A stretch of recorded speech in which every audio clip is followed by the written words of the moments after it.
Jeremias. Ang kasalanan at kaparusahan ng Huda. 17 kabanata.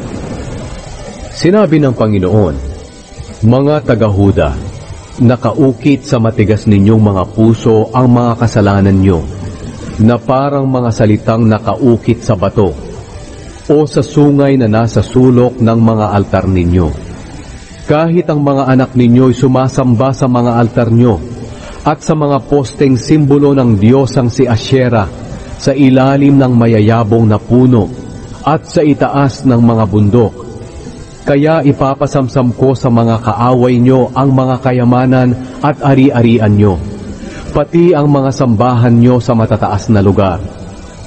Dahil sa mga kasalanang ginawa ninyo sa buong bansa, mawawala sa inyo ang lupaing ibinigay ko. Ipapaalipin ko kayo sa mga kaaway nyo sa lupaing hindi nyo alam. Dahil ginalit nyo ako na parang nagniningas na apoy, na hindi mamamatay magpakailanman.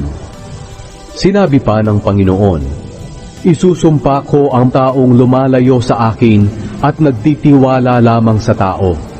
Matutulad siya sa isang maliit na punong kahoy sa ilang, na walang magandang kinabukasan. Maninirahan siya sa tigang at maalat na lupain, na walang ibang nakatira. Pero mapalad ang taong nagtitiwala at lubos na umaasa lamang sa akin. Matutulad siya sa punong kahoy na itinanim sa tabi ng ilog, na ang mga ugat ay umaabot sa tubig. Ang punong kahoy na ito'y hindi manganganib, dumating man ang tag-init o mahabang tag-araw. Palaging sariwa ang mga dahon nito, at walang tigil ang pamumunga. Ang puso ng tao ay mandaraya higit sa lahat, at lubos na masama. Sino ang nakakaalam kung gaano ito kasama? Pero ako ang Panginoon, alam ko ang puso at isip ng tao. Gagantihan ko ang bawat isa, ayon sa pag-uugali at mga gawa niya. Ang taong yumaman sa masamang paraan ay parang ibon na nililimliman ang hindi niya itlog.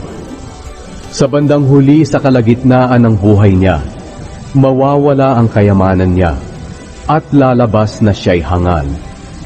O Panginoon, ang templo niyo po ang inyong magandang trono mula pa noon. Kayo po, Panginoon, ang pag-asa ng Israel. Mapapahiya ang lahat ng magtatakwil sa inyo. Malilibing po sila sa ilalim ng lupa, dahil itinakwil po nila kayo. Kayo na bukal na nagbibigay ng buhay. Panginoon, pagalingin niyo po ako at gagaling ako. Iligtas niyo po ako at maliligtas ako, at kayo lang ang tangi kong pupurihin. Sinabi po sa akin ng mga tao, nasaan na ang mga sinabi ng Panginoon? Bakit hindi pa rin ito nangyayari hanggang ngayon? O Panginoon, hindi po ako naging pabaya sa gawain ko bilang tagapagbantay ng mga mamamayan ninyo. Hindi ko po hinangad na ipahamak niyo sila. Alam po ninyo ang mga sinabi ko. Huwag niyo po akong takutin, dahil kayo ang kanlungan ko sa panahon ng kapahamakan. Takutin at hiyain niyo po ang mga umuusig sa akin, pero huwag niyo itong gawin sa akin. Padalhan niyo po sila ng kapahamakan para malipol sila ng lubusan. Ang araw ng pamamahinga. Sinabi sa akin ng Panginoon, pumunta ka sa mga pintuan ng Jerusalem. Tumayo ka muna sa pintuan na dinadaanan ng mga hari ng Huda, at pagkatapos sa iba pang mga pintuan, at sabihin mo sa mga tao, pakinggan niyo ang mensahe ng Panginoon. Kayong mga hari at mga taga-Huda, pati kayong mga nakatira sa Jerusalem na dumadaan sa mga pintuang ito. Ito ang sinasabi ng Panginoon, kung pinahahalagahan ninyo ang inyong sarili, huwag kayong magtatrabaho o magdadala ng anumang mga paninda sa mga pintuan ng Jerusalem sa araw ng pamamahinga. Totoo yan, huwag kayong magtatrabaho o magdadala ng mga paninda mula sa mga bahay nyo sa araw na ito. Ituring nyo itong natatanging araw. Iniutos ko ito sa mga ninuno nyo, pero hindi sila nakinig sa akin. Matitigas ang ulo nila. Ayaw nilang tanggapin ang mga pagtuturo ko sa kanila.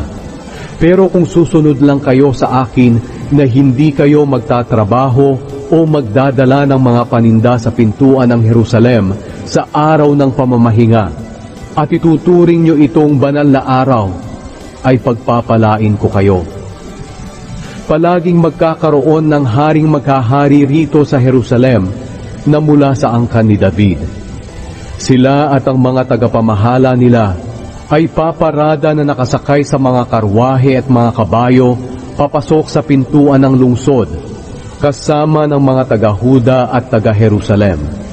At ang lungsod na ito ng Jerusalem ay mananatiling lungsod magpakailanman. At darating ang mga tao na sasamba sa templo ng Panginoon mula sa mga lugar sa paligid ng Jerusalem, sa mga bayan ng Huda at Benjamin, at mula sa mga kaburulan sa kanluran, sa mga kabundukan, at sa Negev.